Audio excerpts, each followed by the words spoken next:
everyone, Joellen here, and welcome to this week's Washed in Watercolor. For today's demonstration, I'll be painting this beautiful peacock. I thought it would be a great opportunity to paint a variegated wash in the background, and I just love all the colors of the feathers, and then you have the texture of the tree. So it all makes for a wonderful lesson, so I hope you paint along with me. Here's a list of materials I'll be using today.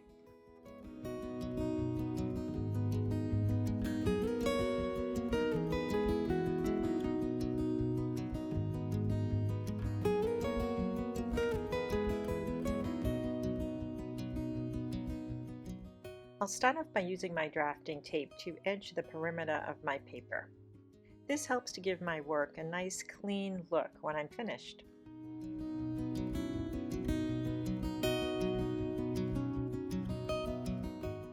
I'll then draw in the basic shapes of the peacock and the branch. I'll try to keep my lines simple and clean.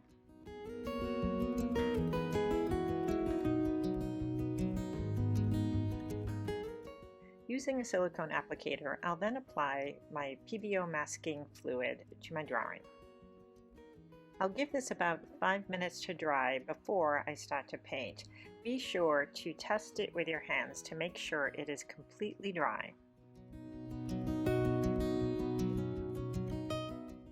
I'll quickly wet my paint and clean out my palette, and I'm ready to go. Using clean water and my quill brush, I will wet the entire background. Next, I'll float in some colors. I'll use a little bit of Winsor yellow along with some Winsor orange. To that, I'll add a little bit of my Winsor violet and some Winsor blue. I'll then tilt my paper so each color will run into the next. Be sure to use my paper towel to clean up the edges where some of the paint may pool. This technique of blending one color into the next smoothly is called a variegated wash. I know I make it look easy, but it can be a little tricky. I'll let it sit for a bit and then I'll give it a good dry. Once it's completely dry, I'll use my glue eraser to pick up my masking fluid. I'll then add a light wash of Winsor violet to the old tree branch.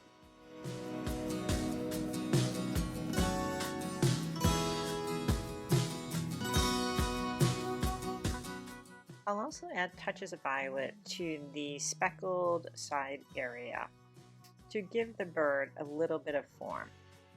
I consider this really an underpainting because I plan on putting darker marks on top of this.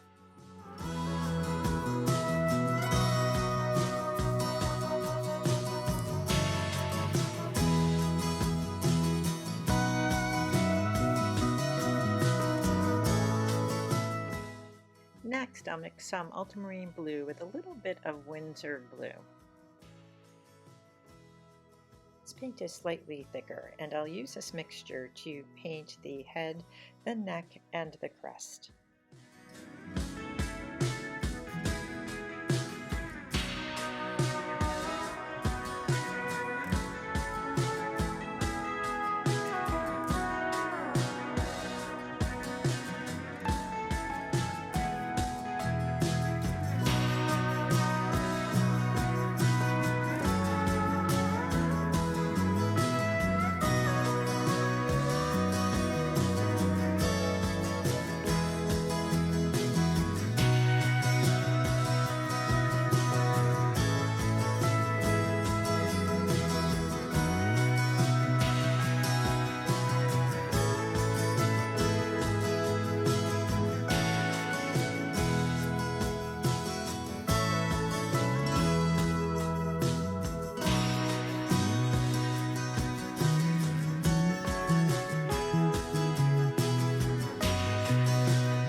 Picking up a little bit of burnt sienna mixed with some blue, I'll paint just a little part of the beak where I feel it's a smidge warmer. Now I'll add a little bit of neutral tint and I'll start to paint in the texture and spots that I see on the sides of the bird. You can see how the underpainting is really showing through to create that form, and I'll pay attention to the movement that I'm seeing.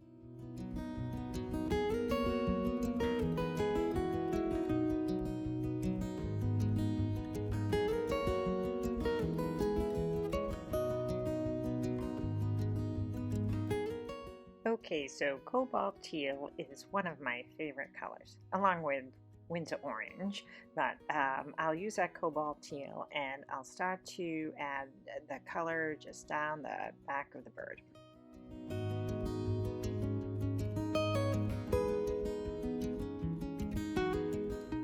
I'll continue working down the back, just kind of mapping in these beautiful colored spots.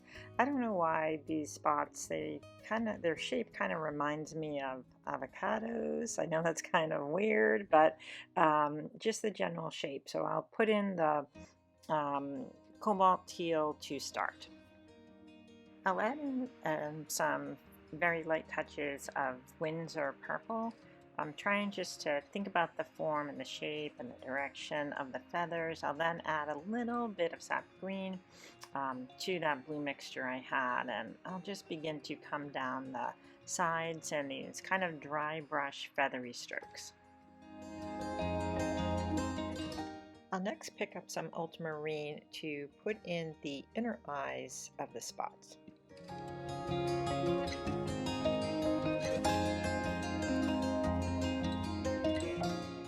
Using some burnt sienna with whatever I have already mixed on my palette, I'll start to add the shapes or rings around the blue.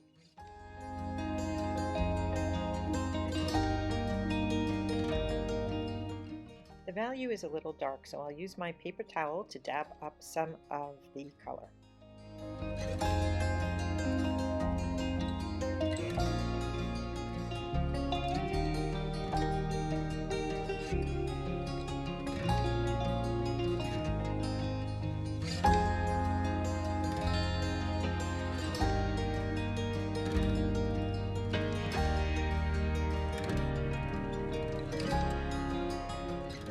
Now I'll add in the extra rings.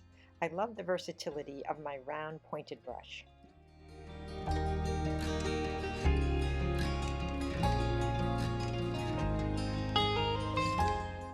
Picking up some Windsor violet mixed with some maroon perylene, I'll continue to darken the shapes of the feathers.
Continue on using my sap green mixture.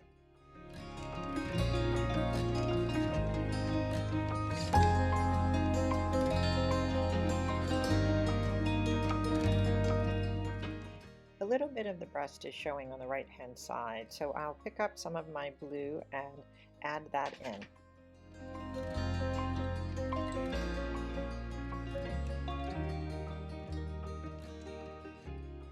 At this point, I'll put in some of the texture for the tree.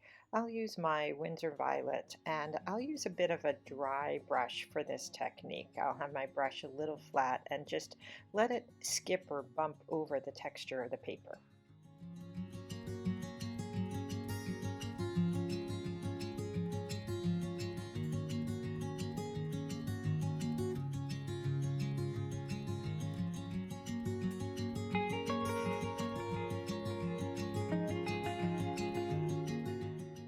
Using neutral tint, I'll continue to darken the tree.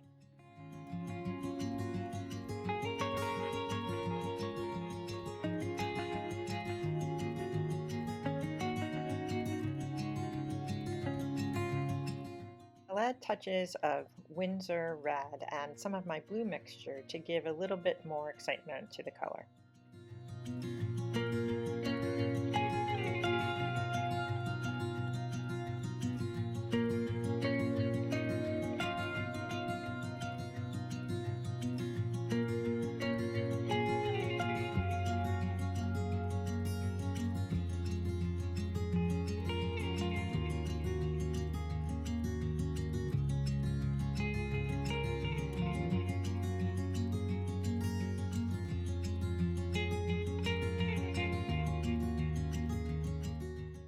I'll continue to slowly darken all the feathers.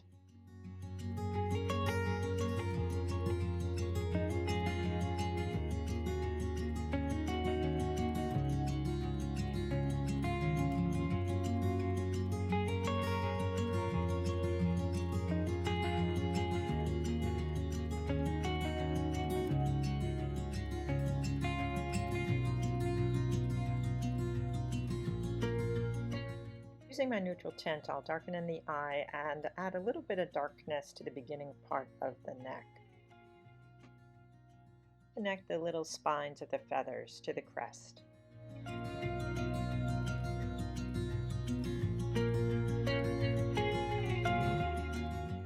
The rings around the eye spots are a little too light, especially in the lower area, so I'll just use a touch of water just to kind of smudge some of the paint to darken those areas.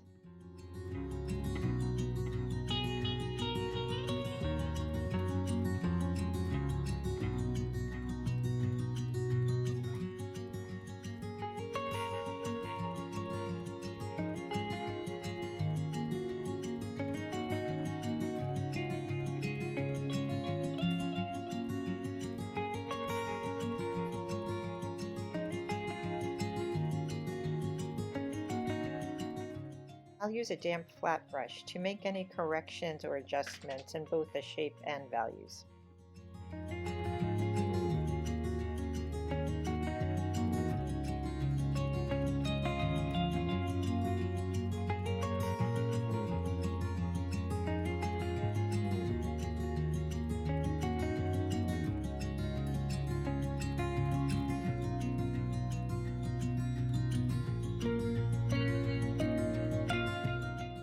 With a small rigger brush, I'll add some textures and little fibers to all of the feathers.